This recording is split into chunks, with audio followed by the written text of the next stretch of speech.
Shalom, selamat pagi Ibu Bapak, Saudara-saudari yang diberkati Tuhan dimanapun berada. Kita bersyukur kita masih diberikan kesempatan untuk menikmati hari baru yang Tuhan sediakan bagi kita. Bertemu kembali bersama saya Pendeta Lisa Ariyanti dalam Ragi Renungan Pagi Jemaat GKE Banjarbaru. Hari ini Rabu 22 Juli 2020. Sebelum kita membaca dan merenungkan firman Tuhan, mari kita berdoa.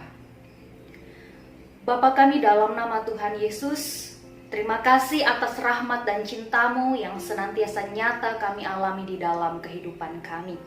Terima kasih atas firman-Mu yang Engkau sediakan bagi kami, agar kami dapat senantiasa hidup dalam terang kebenaran-Mu.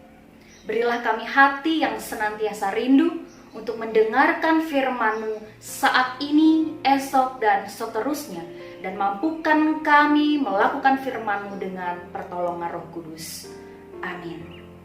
Saudara-saudari yang diberkati Tuhan, Almanak Nas GKE memperhadapkan kita pada sebuah bagian firman Tuhan yang terdapat dalam kitab Kejadian pasal 35 ayat 16 sampai 29.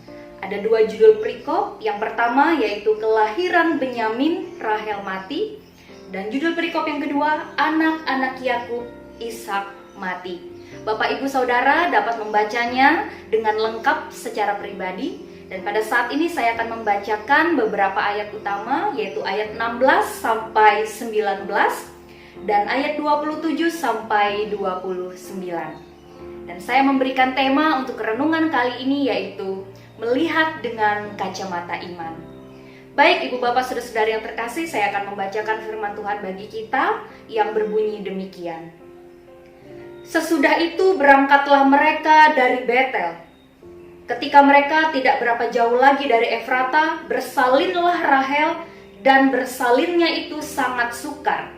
Sedang ia sangat sukar bersalin, berkatalah bidan kepadanya, "Janganlah takut, sekali ini pun anak laki-laki yang kau dapat." Dan ketika ia hendak menghembuskan nafas, sebab ia mati kemudian, diberikannya nama Ben-Oni kepada anak itu, tetapi ayahnya menamainya Benyamin. Demikianlah Rahel mati, lalu ia dikuburkan di sisi jalan ke Efrata, yaitu Betlehem. Ayat 27, lalu sampailah Yakub kepada Ishak ayahnya di Mamre dekat Kiryat Arba, itulah Hebron, tempat Abraham dan Ishak tinggal sebagai orang asing.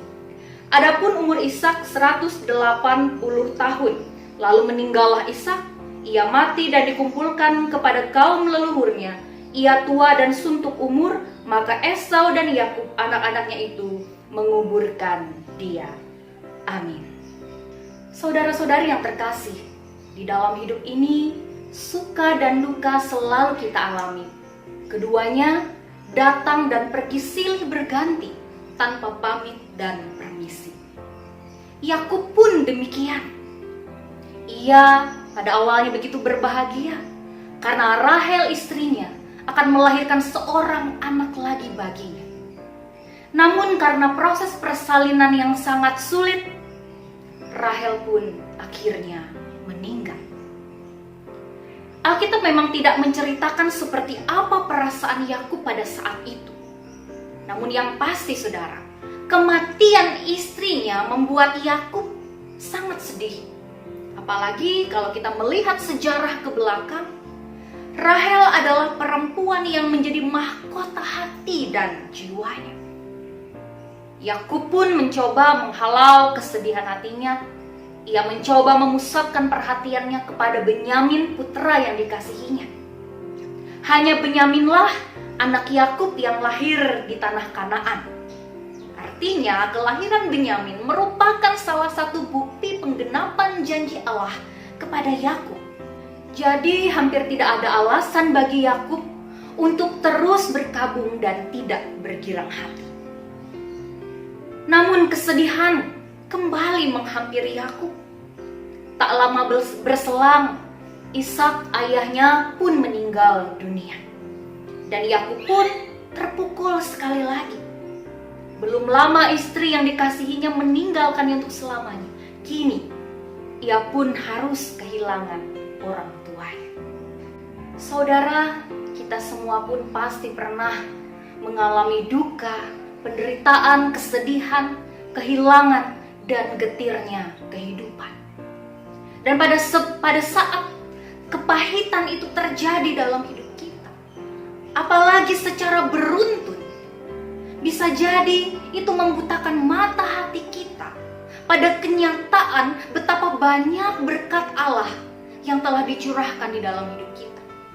Akibatnya, seringkali saat dalam kepahitan dan kesedihan, kita memilih untuk tenggelam dan terbenam dalam kubangan air mata daripada mengucap syukur kepada Allah Pencipta. Karena itu, saudara-saudara yang terkasih, kita perlu belajar untuk membiasakan diri melihat setiap peristiwa dari kacamata iman, sehingga kita dapat menemukan sisi positif, hikmah, pembelajaran yang berharga, dan kita dimampukan untuk menghadapi setiap kenyataan dengan penuh sujud syukur. Dan ini tentu saja akan membawa kita semakin bertumbuh di dalam iman kepada Tuhan Yesus Kristus. Sebab Allah juga memakai suka dan duka untuk mendidik demi kebaikan kita. Amin. Mari kita bersatu di dalam doa. Bapa, terima kasih atas firman-Mu pagi hari ini. Mampukan kami untuk dapat senantiasa melihat kebaikan-Mu, baik dalam suka terlebih dalam duka.